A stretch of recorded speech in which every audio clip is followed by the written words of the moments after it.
Hey everyone, it's Natalie, and I just had a few quick updates before we get to the meat of the episode and all the tolerating that we do here on To All the Men I've Tolerated Before. So, I hope that you've heard that we have a Patreon, and now we have added a goal to get 25 Patreon members supporting the show. Once that happens, I have some cool perks planned out to release. Spoiler alert, one of them is a pen pal program because I love mail and I love putting stickers on envelopes. So head to the link in the show notes, head to the Patreon, and consider joining us and all the fun we could be having. Also, every Tuesday on Instagram Live at 10 p.m. Eastern, 7 p.m. Pacific, we are partnering with Pop Culture Makes Me Jealous to bring you Still Comfy with Jules and Nat. It's a show where we're looking at our comfort TV shows and movies to see if they still make us feel warm and gooey on the inside. So check it out. And I can't wait to see you, whether it's on Patreon, Instagram, or in the DMs. Love you all. Thanks for being here.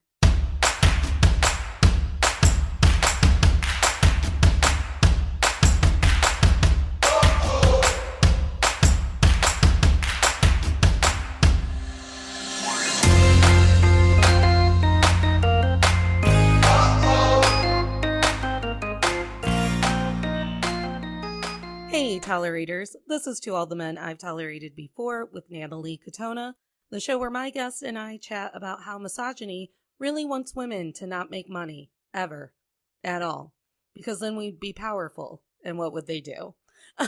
Today, my guest is Kelly Winget.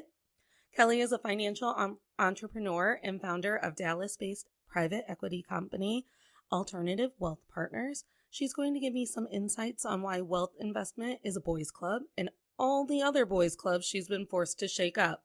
Thanks for being here, Kelly. Thanks for having me. I'm excited for this conversation because it's been my entire life, my entire career. Well, and it's so wonderful because it's something that has recently pissed me off. And I love that when my real life just collides with what's going on in the content calendar. So before I jump into why I'm pissed off, can you give us a little background on your career in both the oil industry and in private equity? Sure. So I've been in basically male-dominated spaces since I started work at 14. My first job was at a car wash, and I was the only girl there that wasn't working at cash register. So, I started in sales as a teenager and then moved through several different industries into my late teens, early 20s is when I started working in oil and gas. Now, I'm a fifth generation oil and gas family. So, I have a lot of exposure in this just from my family side, but I got into it professionally in my early 20s. So I kind of shifted from oil and gas into the more private equity space and other types of asset classes when oil tanked in 2014. So I kind of weaved in and out of the oil and gas space and private equity for the last probably 12 years. Yeah. So, and I don't know if this happened to you because it's fifth generation, correct, in oil? Mm-hmm. So your family has what I would say the quote unquote entrepreneurial American spirit. And what tends to happen with me on my side of the entrepreneurial spirit is the people around me can really connect it to like tangible things. Like a man who another man in my life knows can literally open, close businesses, try things, fail things, whatever. And it's, wow, look at him. He's really doing it. He's trying to be a self-made man. And then over on my side of the world, because I am a woman and I'm a woman whose entrepreneurial spirit tends to lend itself to the arts or creativity or content creating or the podcast in general, at no point am I in that category of people, of the people who are working really hard to make their connections and to build their career from the ground up. It's just like, oh, look at Natalie. She's so cute, thinking that's going to happen. Did you ever feel like you ran into that kind of narrative for yourself?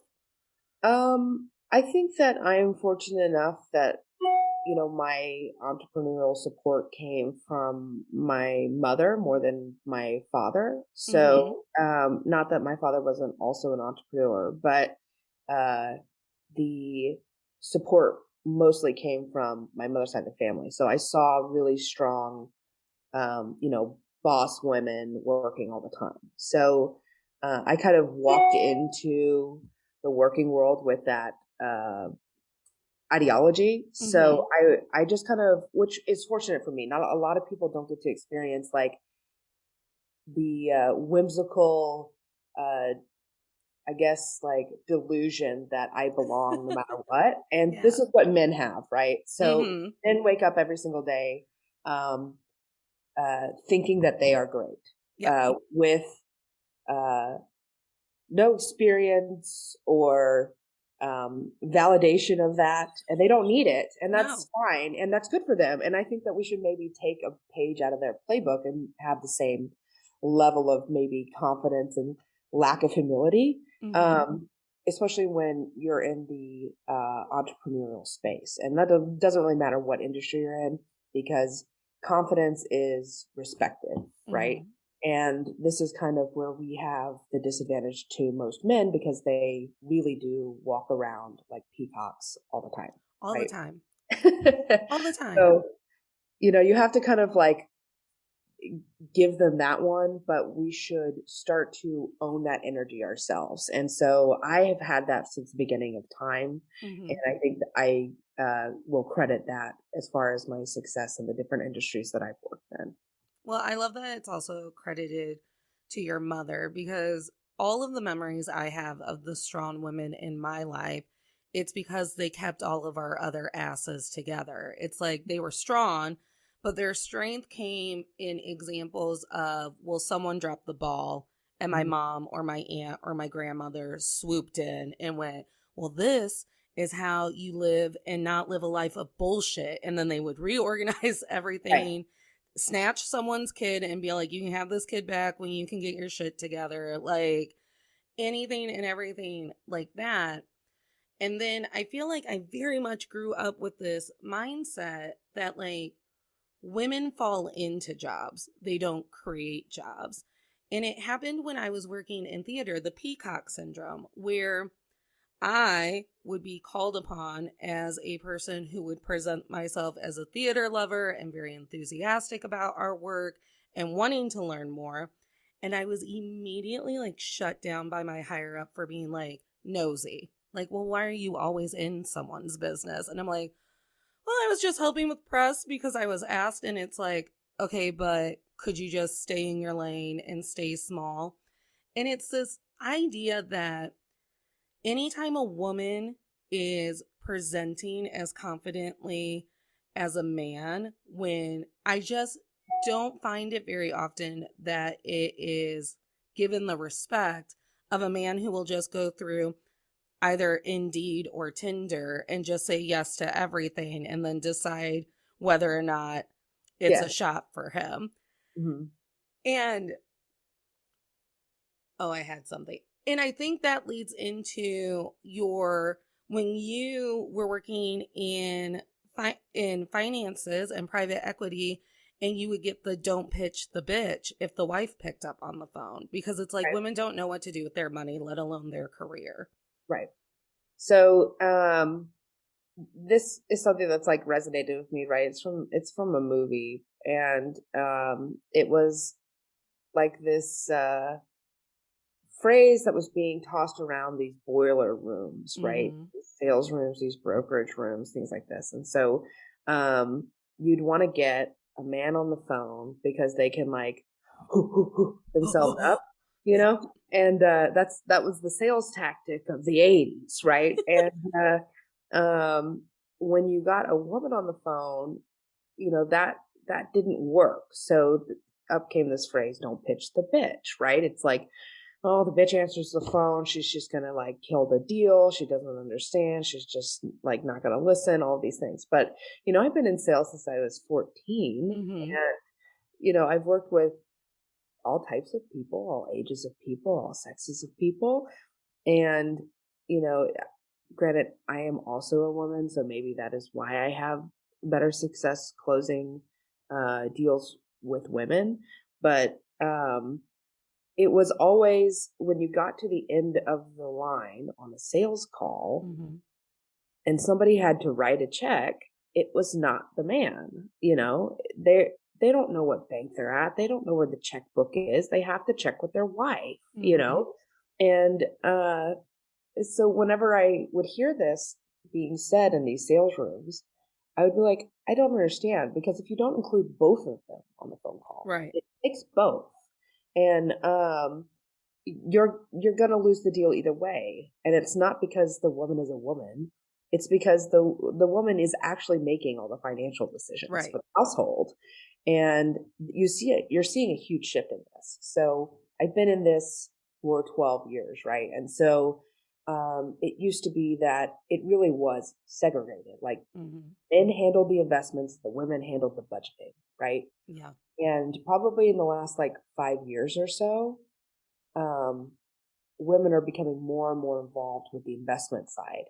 And it has a lot to do with the fact that they are generating more money for themselves, right? Mm-hmm. And have been for the last probably decade or so. Obviously, we're going to see some change in that because of COVID and, politics. But, there was this big kind of increase of women getting more involved. And this was really important because they invest more than men Mm-hmm. when they're included in the conversation. Well, and I think we talked about this on our little intro call. Women see things in the long term where men kind of see things as a day-to-day problem, or like a I can fix this right now and I can fix it well and maybe it won't be a problem anymore. So when it comes to investing, that all lies in the long term. That's I'm going to put away this much money and hope that 20 years down the line it's this much money. And women always have to be thinking in the long term. And it happened a lot when I would watch the women in my life be in charge of the budget, but not really be in charge of how much money they were given for that budget, or where that money was coming from, or if they were contributing to the household income. And unfortunately, it led to a lot of situations where inflation, rent, the cable bill would change, and the woman who's budgeting would see that coming down the pike and go, hell, I'm going to need an extra $400 every month because of 18 different reasons. Mhm. And the men in their lives would be like, why are you wasting our money? Like, all of a sudden we need more money to live. Like, what did you do? Go to Target too many times? And it's like, no, the financial landscape changed, but they can't hear it. Right. And it becomes this idea of like, especially in my life, where it's like the men work so hard to make sure that everything's taken care of with the money. And when you ask them for a little bit more, they're like, you should be able to handle that better. And it built a lot of resentment in the people's relationships that I was witnessing. Yeah, there's definitely a huge um, finances create big ripples with people. Mm-hmm. And money's like one of the most sensitive things that people deal with on a day-to-day basis, and it can really affect people's relationships. Yeah. Um, and I think it's kind of cool to see, especially the last 2 years during this pandemic and like the rise of the social medias, like TikTok and stuff, that you see more um, younger women specifically like taking the initiative to learn more about money Mm-hmm. and have an opinion about money, and have a plan for money just for themselves, but also like when they're looking for partners, right? So it used to be that you would find like people would search for a partner who could provide financially for them, right? Mm-hmm. And now it's kind of like you need to be able to provide financially for yourself and prove Right. it before I'm going to get involved in a relationship with you, because I don't want to carry you and I don't want to figure it out for you. And so that's kind of like nice to see that response from, like our side of the table, because, I always, I mean, I believe this so deeply in my soul, but, women with more money is extremely powerful. Okay. Mm-hmm. Because we reinvest that money back into our community at multiple times more than men. And you see a greater increase in those communities' economy when you have women in control of more money. So from what Alternative Wealth Partners does with our investors, I work with a lot of women who are typically older and single if they're invested with us. Or they've invested with their husbands, but they have two separate investments. The husbands come in and the wives come in, completely different amounts, different types of accounts, different goals, right? Mm-hmm. And these are people who have had the discussion and agree with each other's strategy. So that's really important when we're thinking about, wealth creation and finance for yourself, is have your own strategy. Mm-hmm. And then and make sure that your partner understands that, Yeah. and they can complement it or do their own thing. Right. There is no you compromise on your finances. So that's probably the biggest piece of advice, is like, don't compromise on your financial situation. Because at the end of the day, like, we will outlive male partners forever. Like, if you are a heterosexual woman, you will outlive your partner. They will have a heart attack and die at like 60. It's just what men do. They do. They die before their wives. And the problem what we have now is that there's going to be this huge wealth transfer. It's like going to be the largest wealth transfer that's ever happened in history, Mm-hmm. of the baby boomers to the Gen X and millennials, right? The issue is that in the baby boomer space, you have men who have been in complete control of where that money's been invested for their entire lives. These people have been married for like 50, 60 years, right? The husband passes away and the wife has no idea what to do with the money. Doesn't know where it is, who's in charge of it. And typically it's with a financial advisor who just says, like, Mary, don't worry about it. John took care of everything. Right. Right? Which is not good. And a financial advisor should not say that to somebody. They should explain where all the money is. That person is dead and is no longer control of the money. Like, unless you have a trust set up that tells you what to do with the money. But that should be explained to the person who's now receiving that money. Yeah. Because if now Mary, who's 80 years old, is in charge of the entire estate and has no idea what any of these things were that John made decisions on, how is she supposed to then make decisions for her 4 children? Right? So she has, a $3, $4, $5 million estate that she's now been plopped in her lap, and she's got 4 kids. Like, now what? And she is basically just going off of whatever this financial person is telling her. But that person doesn't know Mary. That person knows John. Right. And so that's why I want people to just start taking more responsibility for their own situation.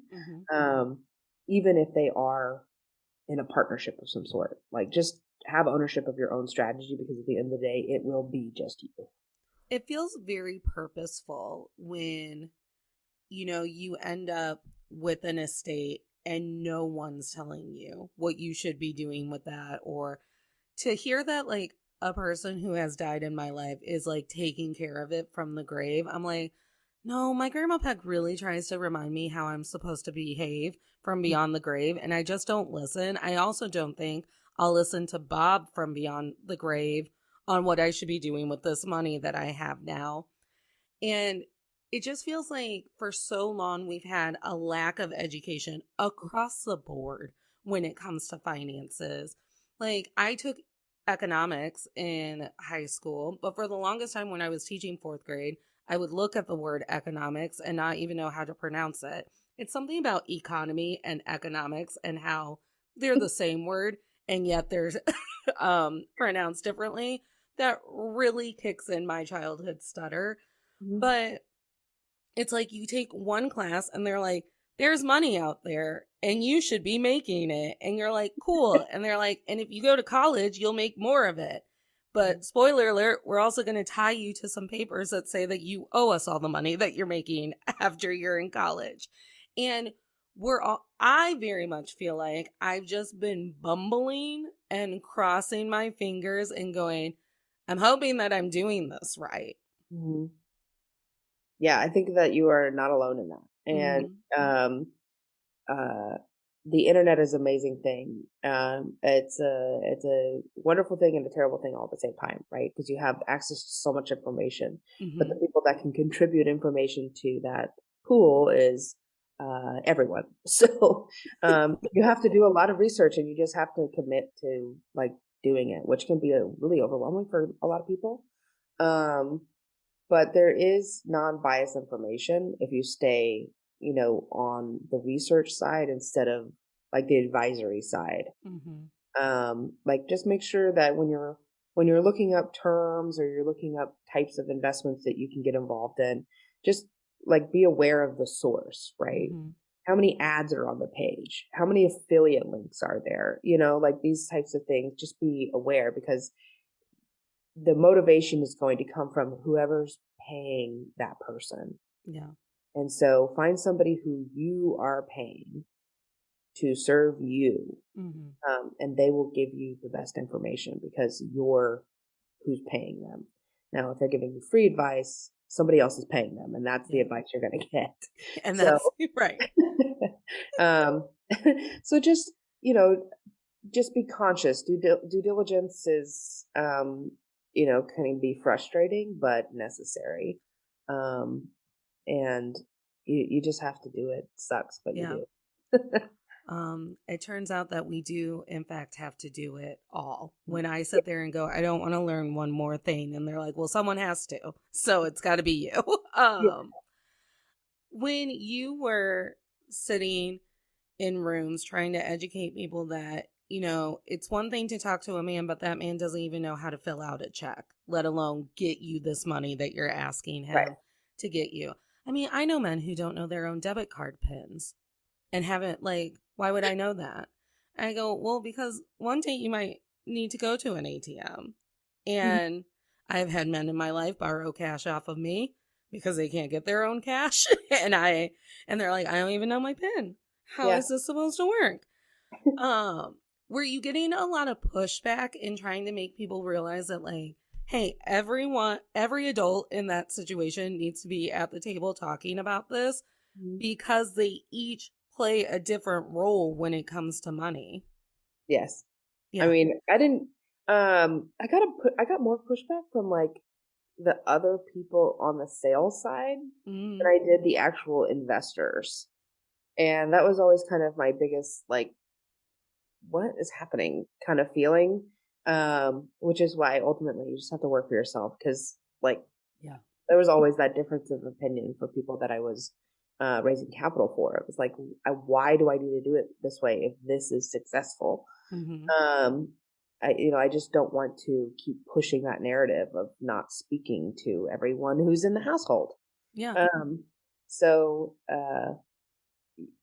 the pushback comes from changing the industry, not necessarily the investors, because I think that unless you're just working with a man who is under the illusion that he is in control of everything, right?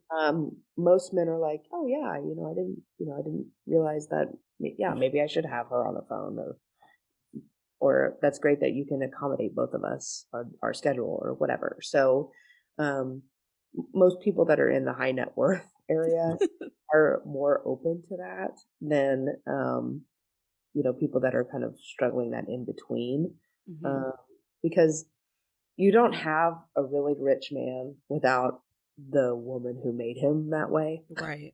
So I think that they have more respect for their partners when you're talking about somebody who's worth $10 or $20 million.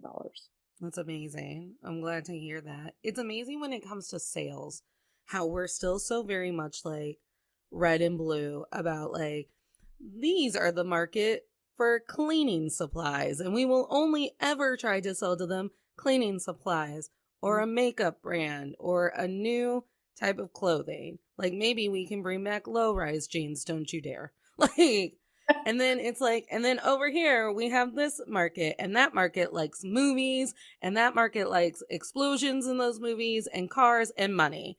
And never will the two make purple, because one person can only go to Target and one person gets to go to all of the Marvel movies, and that is it.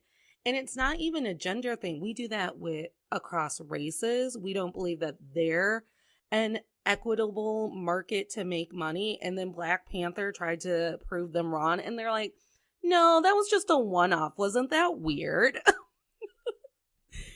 And it blows my mind where there's like all of this money that could be circulating, but you're still just catering to one market. Yes. And that market's getting smaller. Yeah. So it's interesting because like I have a really diverse group of people around me. So like go to my website, you can like look at our board and just see like there's someone that looks like you there. I promise. And if we don't have one yet, we will. And it was always just so interesting because like I've raised a lot of capital, right? And I've worked with a lot of people that were raising capital, and the types of like data that they were looking for to raise capital from. So like, okay, we're going to target this group of people. And no one wanted to speak to anyone that had an ethnic sounding name. Nope. Or a female sounding name, right? They would just, nope, you're not going to talk to that person. And I'm like, listen, I was like, do you know how wealthy Indian people are? Do you know how wealthy like Black people are in this part of the, like, what's wrong with you? Right. So, I'm trying to have these conversations because people are making money all over the country, and it's not just old white men. It's especially now. I mean, in the digital age, anyone can make $1 million a year, and it not talking to people under the age of 30, right. It doesn't make any sense. Like their experience right now is like they can buy crypto and they can buy real estate, right? And they can put cars on Turo, and these are kind of like these hustles, right? And they can sell coaching programs online. Yeah. And this is all great. However, they're missing an entire, like, 2 centuries worth of assets that are sitting around that they're not being talked to about because the boys club's like, oh no, we can't tell, young Johnny about all this stuff we're doing. Because they'll just create more competition in our little circle. So, my goal is to make sure that people have the access and information about private equity and, what the requirements are to get into that space. I mean, there is a barrier of entry. You have to be a millionaire, but it doesn't mean that you can't start learning about it. Right. Or not watching the people who are investing in that space and how do they get there. How do you create products that these people want to invest in, right? So when you're working on side hustles or in the entrepreneurial spirit, like what kind of business can I create? You want to focus on where are the investment dollars going?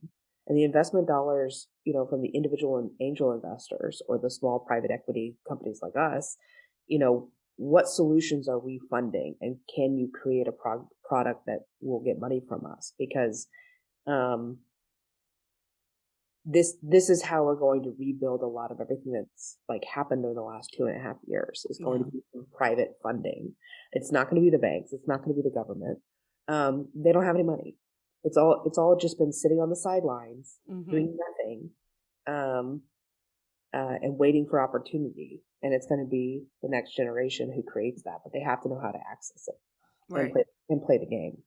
I think it's interesting that you brought up the secrecy of the boys club, where it's like, oh, we have all of this knowledge, but my God, why would we ever dole it out? Because then you might get like 10% of what I have.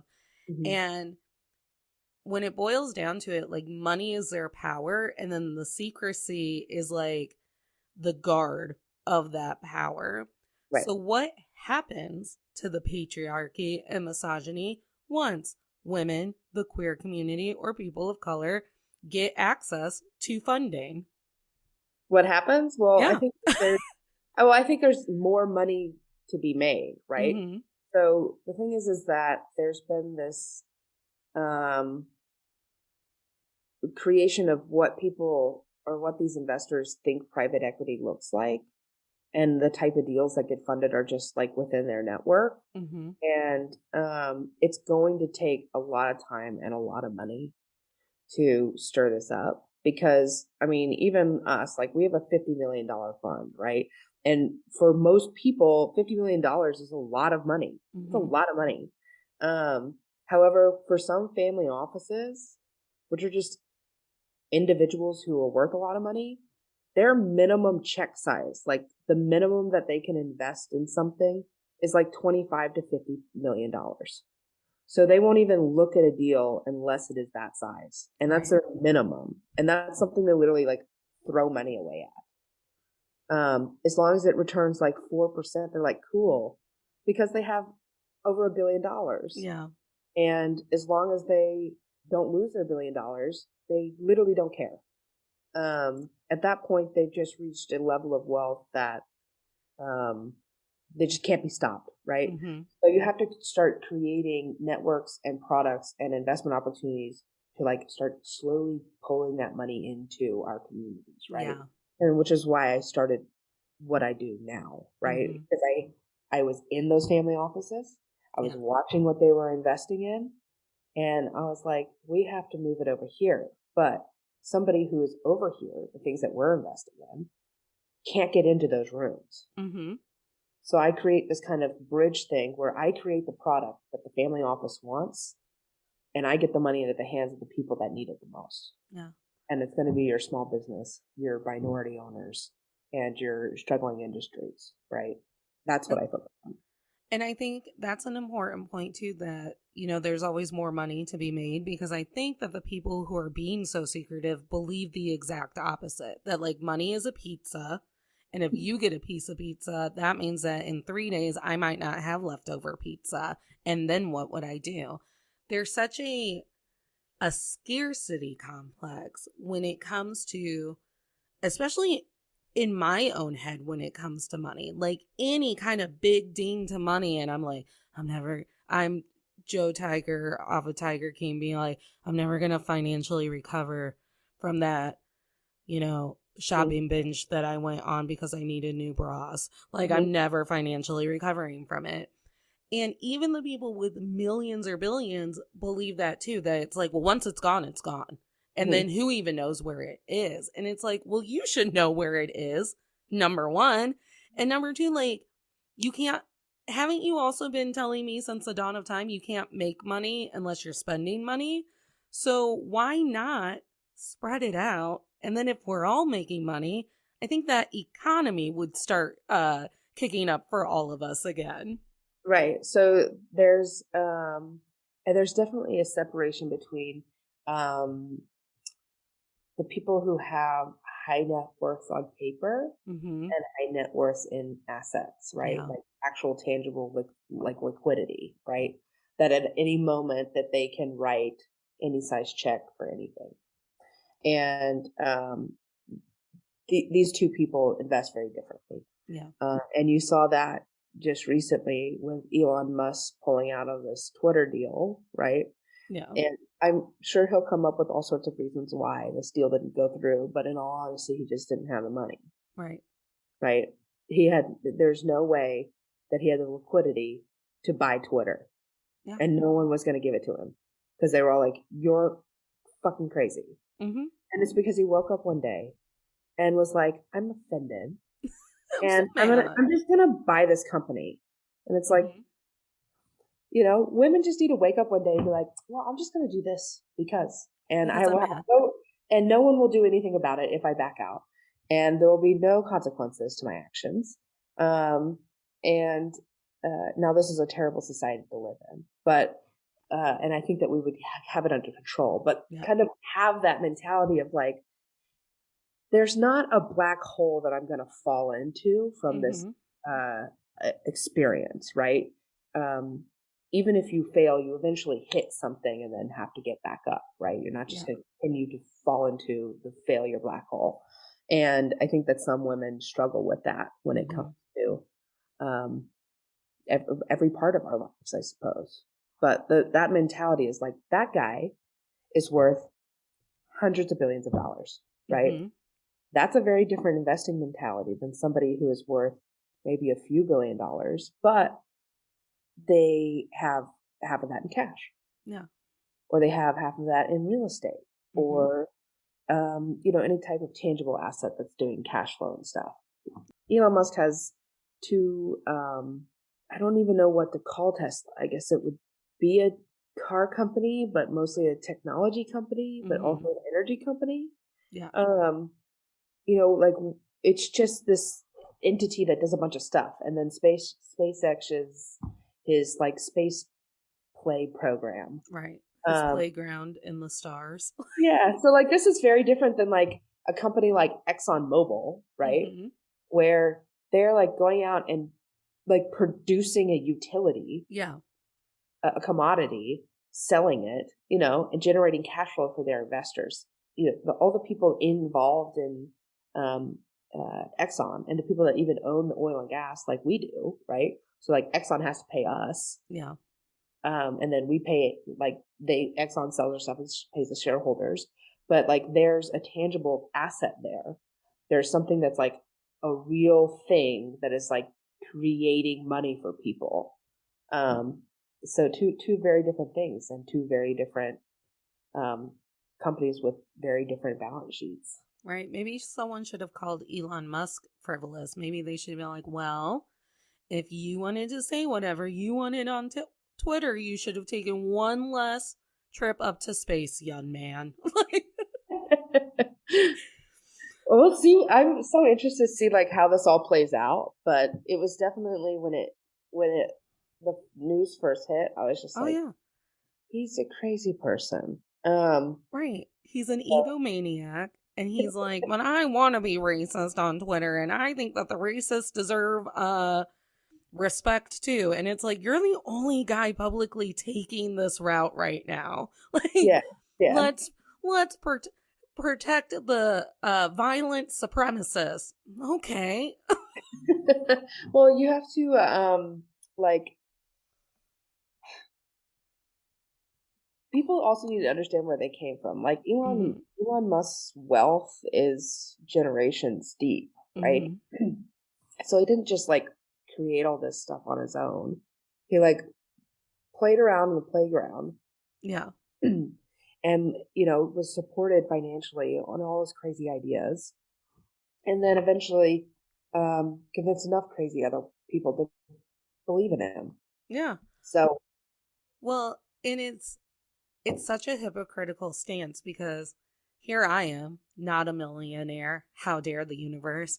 yeah, And every time I feel like I have to borrow money or anything like that, I'm like, oh my God, I'm a loser. And I had to rely on someone who has more money. And finally, my friends will be like every other successful white man out there, you yeah, had to go, hey, I need a hand me up so I can create myself a successful life. right. Yeah. And you see this even in just like small businesses or even individuals going to their banks. Mm-hmm. Is someone I had this is a personal experience.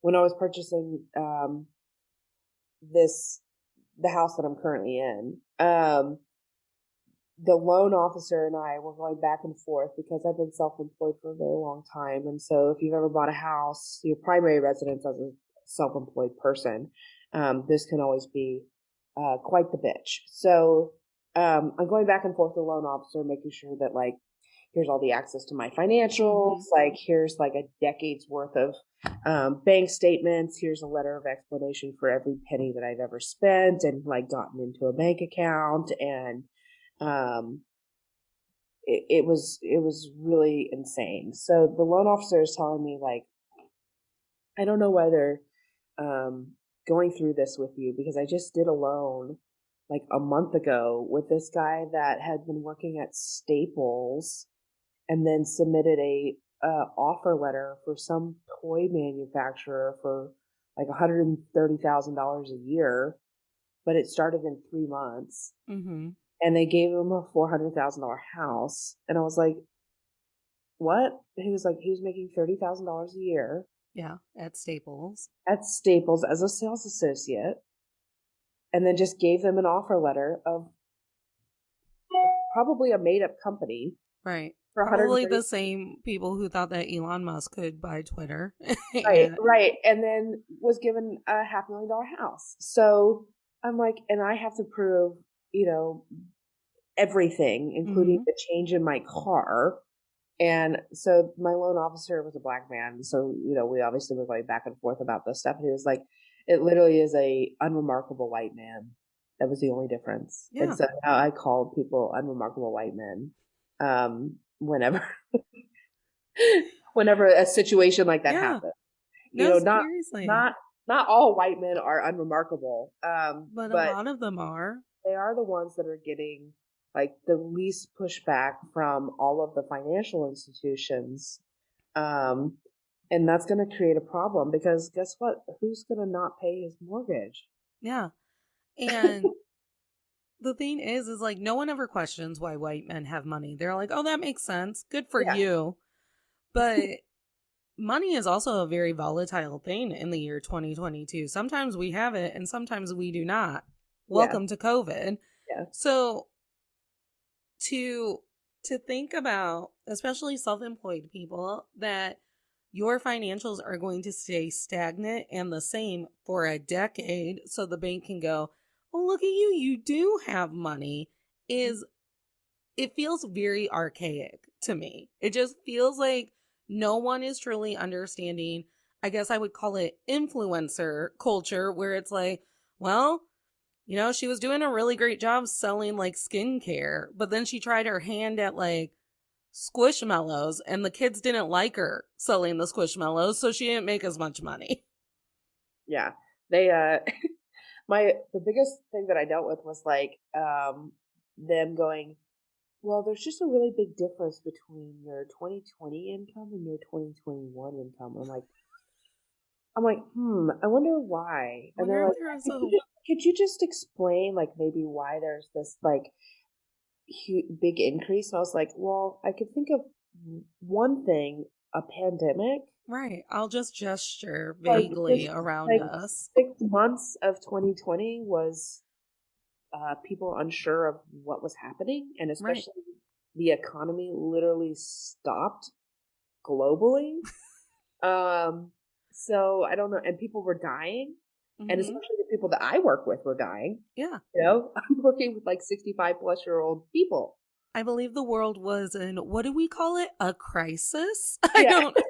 So it was really interesting because I think on my explanation letter, I think I just wrote like the COVID pandemic or something. I was We like, got to put it on our resume. Like, I'm not going to put it on the resume. Like, the COVID. This was just my COVID year, my yeah, year with COVID. yeah, my year with COVID. It was like wild, but yeah, it's just really interesting that stuff like that happens. I think it's important, though, to like kind of put pressure on these institutions Hmm. to provide the service that you deserve. So, um, this is kind of a funny story. But I'm looking for another car, and Hmm. so one Saturday, we went into the dealership, my partner and I, and so we like walk in, we're like looking at the cars, and there's like this group of. This is a Saturday afternoon, Yeah. okay, and car dealerships like Saturday afternoons are like supposed to be pretty busy, right? And we're in like a nice car dealership. So there's just like this group of men, and there's probably like maybe 7 or 8 of them. Hmm. Like one of them's the GM. And so in the show, when we walk in the showroom, there's just 2 cars, right? And it's like this huge, big open Yeah. dealership. Because we're in Dallas, Texas, where everything has to be really big, and so the GM, I guess, like walks up to us and he's like, "Oh, can we help you?" And we're like, "We're gonna want to look at some cars. Do you have those here?" And so yeah, the other I group, see two. yeah, so like this other group of like these really kind of probably 20 to maybe 30-year olds, the sales associates, Hmm. are like just still standing in the group. Like none of them's approached us, just the GM. And I was like, I just looked at them and I looked at the GM and I was like, do you have a woman who works here who could help us? you have like a female salesperson, and like they all just like lost all the color in their face and stood there for a second, and like he like looked around. He goes, "Oh no, she's off today." And I was like, She doesn't. she is off today on a Saturday." She Like, doesn't exist. yeah, I was like, "You guys are gonna go find a woman who probably works in the parts department cashier counter to Yeah. come up here and pretend to be a sales associate." So he was like, "Well, Drew can help you." So he like pulls this person up, and he was like, "I understand why you asked that. And that's hilarious." And so he was like, he was really funny. He was like, "My sister deals with this stuff all the time." He was like, "We do actually have a female sales associate. She's just not here today." And he was like, "I can forward, the sale to her if like we can't make a deal today." And I was like, "Okay." But a female sales associate never did call me on Monday. No. Um, and I think it's probably because I was being rude about it. But it's one of those things where I'm like, I think from now on, I'm just gonna start doing that Yeah. everywhere I go. And not to be rude or anything, but I just think that I will get better service, Mm-hmm. and be spoken to in a way, because I'm young still, and even though like I am in certain situations that I'm sure I make people uncomfortable, Mm-hmm. walking into, like, "Oh, here, I need to wire $1 million today. Please do that." Mm-hmm. They're like, "Who?" I'm like, "Me, the person who is standing right in front of you would like to do this." And they're like, "Who's signing this?" I was like, "I am. I am the signing person on this Right. account." And having those experiences, it's just like I'm just going to start asking, like, "Can I speak to a woman? Can I Just speak like, here? Is there a lady here that can help me?" or anyone who Um, doesn't look like you. Could yeah, like nondescript white male. Could I get anything that's the opposite of that? yeah. So I think I just want to find, like, just walk in and ask for that representation, and if they don't have it, like, make them feel uncomfortable Mm-hmm. about not having it. And I think that we're just going to have to start pushing that, Yeah. in order to start seeing change, because a lot of these big institutions, they are trying to implement DEI. They are trying to market to more diverse clientele, trying to hire more diverse people. But the problem is that they're not actually talking to those people to Mm-hmm. create those opportunities. Yeah. They're just like assuming, like, okay, if we put out like a pink ad, like we'll get women to pay attention to Right. us. Like, why don't you ask the women in your marketing department Mm-hmm. what attracted them to your business, and then have them market themselves You to mean other women you to mean how like the yeah. only time that the LGBTQAI plus community shops is in June? It's the only time they shop when the rainbows come out Yeah, I know. I save my money all year long all so that year I long. can buy everything I need in June. I, I Yeah. bought a wonderful hat at Pride. Like the lady told me, she's like, it's the last hat in existence with that ribbon on it. And I was like, ma'am, you just sold me. Like I am, as they call it, a sucker. And it's a great hat. And I can't wait to make everyone feel uncomfortable when they're like, is she wearing a Pride hat in September? The gall. Yeah. Oh my God. Well, in Dallas, we like to still celebrate our Pride in September. I'm not really sure why. Dallas are like the most pretentious group of people on the face of the earth, and we're like, we understand the Pride is actually in June, but ours has always been in September because it's really hot in the summertime. Yeah. So we're gonna go ahead and celebrate it also again in September. Um, so That's when I start celebrating Halloween. And I'm like, oh, is it crisp? Halloween time. we go. The season's based on holidays, but Yeah, the gay community is definitely one that's like super represented in, especially in finance. Like, correct. you just don't talk about it. At And I all. spent a lot of my career, having to go through the head nodding of like, yeah, I'd love to meet your son, with my clients and stuff. But up until about probably 4 years ago, I started to be like more open about, like, Hmm. I'm not actually interested in meeting your son, unless he would also like to give me money. Yeah. So, um, and I think that the society in general has kind of made it a more acceptable place to start saying these things. Gen Z is wild. So like Wild. my assistant is 22 and she keeps me on my toes because she's like, this is happening. And I'm like, you guys are going to destroy everything in your path. And it's going to be hilarious to The watch. the best thing I did with my unemployment was to immerse myself into Gen Z and TikTok and then come out of COVID. Like, I'm like, I don't even belong to the millennials anymore. I say things and people are like, where the fuck did you get that? And I'm like, Gen Z said it. I Yeah. was like, are you not on TikTok? They're crazy. Corey always keeps me up to date with what's going on with Gen Z. And it's important because, like, when we're making investments and stuff, I'm like, is this going to get canceled? And I check in with her. I'm like, is this something that could be canceled? And she's like, Mhm. oh no, we have to check it out. So, because we don't want to invest in things that Gen Z can just like wake up one day and be like, nope, no longer exists. Right, Done. because they know how to use the internet the best because they've been using it since they were 5. Right. And when when my bodily autonomy was just ripped away because someone felt petty that day. Someone said out loud in our government, remember when we started treating women like people? Could we stop? Yeah. It's the downfall of our country, is what I believe they said. Like, Mhm. Roe versus Wade, that's when it all started to go wrong. Okay, gentlemen. Um, and Gen Z put each one of those Congress members, like, telephone numbers, addresses, credit card. I was like, why aren't I collecting these credit card numbers? They won't be able to catch all of us who Yeah. are committing fraud. Yeah. I was like, way to go, Gen Z, because they have a quiet anger to them that I'm like, this is the exact brand of chaos that we've always needed. Well, I mean, it kind of has to be like a huge reality check to these people that have just been sitting Yeah.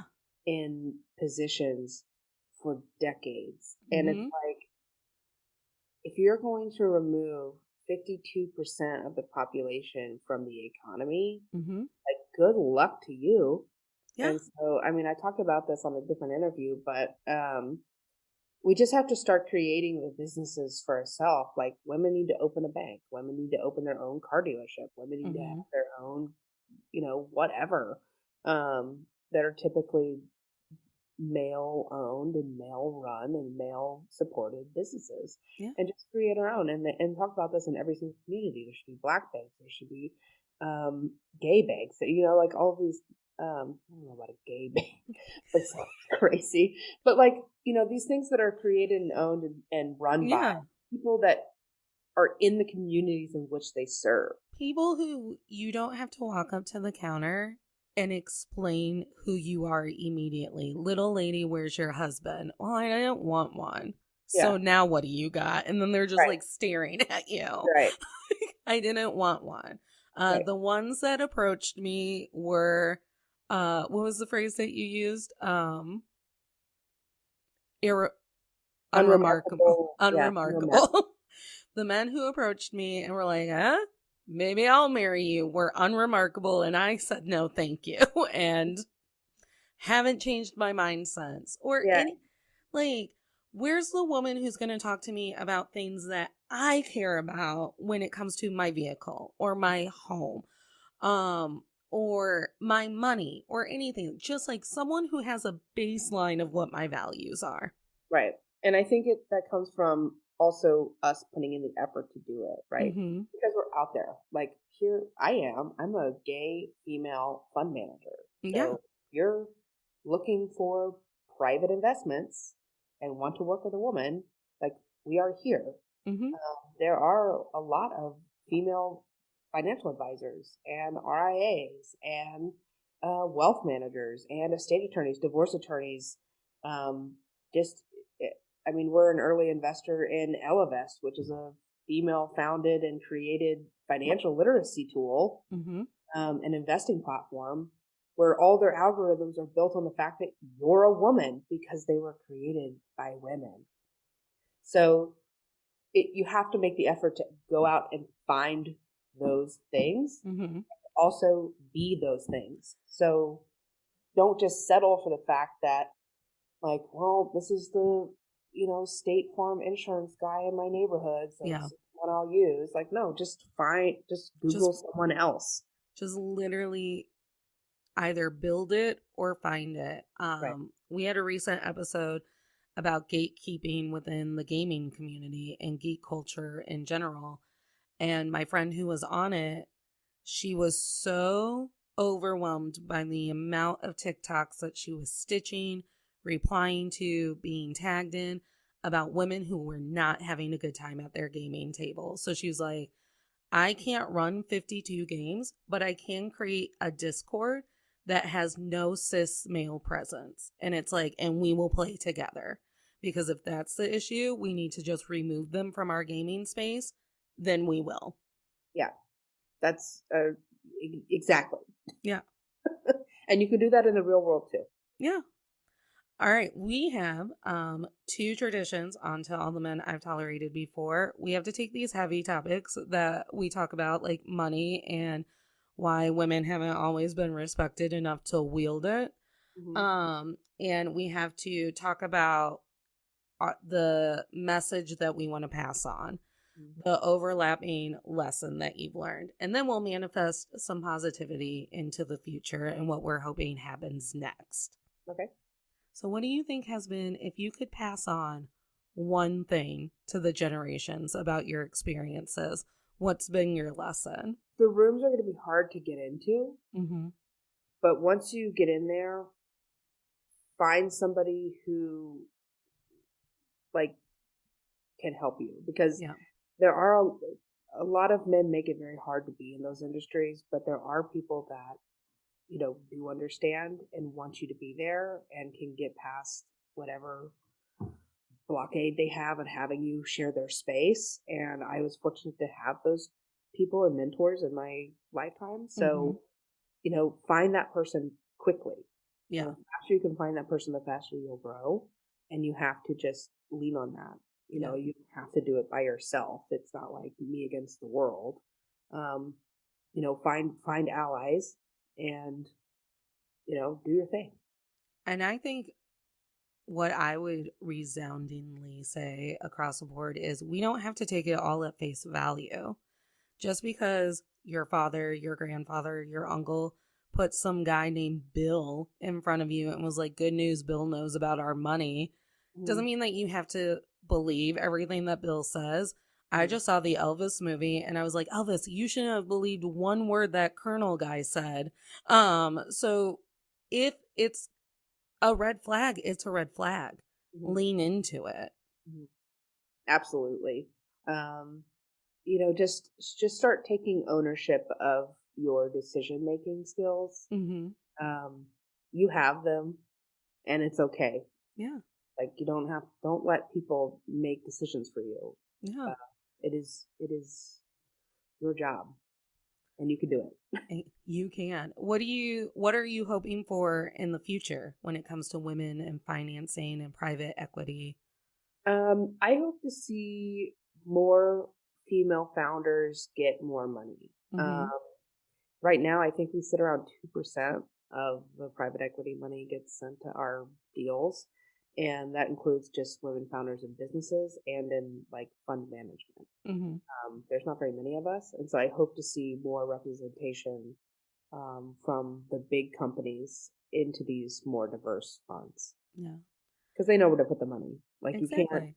you can't have a BlackRock who's got 20 people who all look kind of the same, figuring out what companies in the Black community they should be investing in. So why don't you just give maybe a Black fund manager $50 million and they'll figure it out. Yeah. I want to see kind of more of that.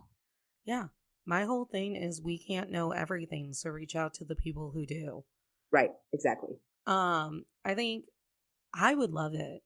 This is my manifestation, and it's way more concrete than it usually is. I would love for it to become a TikTok or a real trend where women, people of color, people in the queer community are walking into spaces and going, yeah, I see you, Troy. Do you have a woman on staff that I could talk to?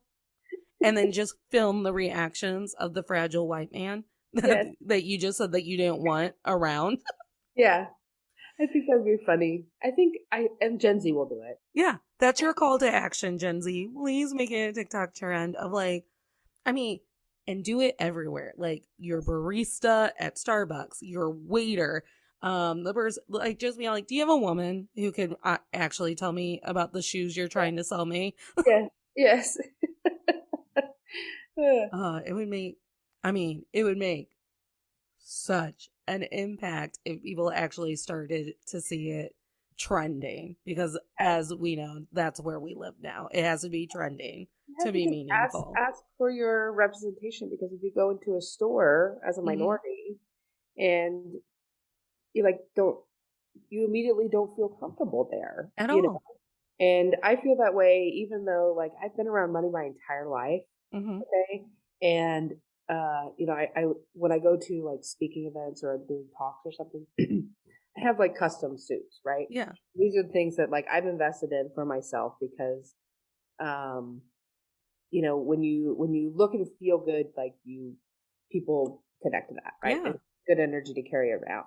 And even though I'm like sitting there and I've got like a $4,000 suit on and I'm walking into, maybe like an airport lounge or something, I'm still looked at like I'm crazy. And I'm like, okay, first of all, like you just let that guy walk in and then you're asking for my ID and everything. And I'm like, what is going on? So if you had somebody who looked like you won't be like immediately hit with, you don't belong. Yeah. And so you want to walk into their spaces and say, actually, you don't belong. You don't belong. Because I'm the consumer, right? I'm here to shop at your store. And I can't talk to anybody who understands like my body or my hair or, my experience, like anything. Yeah. Go into a wedding dress venue and be like, I want a plus size girl talking to me about what looks good on me. Because I don't believe that you know. Right. Right. The end. Kelly, this has been delightful, especially because I get so stressed out about money. But you made it so easy to talk about, and you didn't make me feel dumb once, which lets you know exactly how I've been traumatized by misogyny and the patriarchy. Please let the tolerators know where they can find you. Sure. So all of our information is online. It's at alternativewealthpartners.com. My social medias are Kellyann Winget. That's KELLYANNWINGET, and that's on Instagram and TikTok. Also, I'm very active on LinkedIn if you want to start learning a little bit more about what's going on with money, at least from our side of things. I'm going to start probably doing some more content on TikTok about kind of the basics of financial literacy, and then what do you do next, right? Yeah. Because there's a lot of information about like how to budget and like these tools you can use, but like what's next? Like what do you actually do to start creating money for yourself? Well, thank you so much for being here and getting this information out there. Thank you for having us. It's always a refreshing conversation to have when people understand like the things you've been through. Yeah. Tolerators, you know the deal. Actually, I'm going to go into this more concrete than I normally do because usually I brush this part off. But if you're not following us on Instagram and YouTube, you're actually missing out on bonus content now, because Jules from Pop Culture Makes Me Jealous and I are now doing a spin-off series called Still Comfy, where we revisit media from our youth. We've done Time Traveler's Wife because we both read the book young. We're currently doing One Tree Hill. I've never had more fun. And we did the Elvis movie because I grew up as an Elvis fan, and we talk about it through the lens of gender, misogyny, race, classism, all of it. And at the end of the day, we ask ourselves whether or not we still feel warm and cozy about our comfort shows. So it's fun. It's usually comedic. It's live, so you can drop in comments, and that's happening both on YouTube and Instagram. So make sure that you're following the podcast there. And then remember, tolerators, you don't have to smile through anything you're tolerating, including someone who just kind of side eyes you when you start asking about where your money goes because they don't feel like you have a right to know. Smiles are for joy.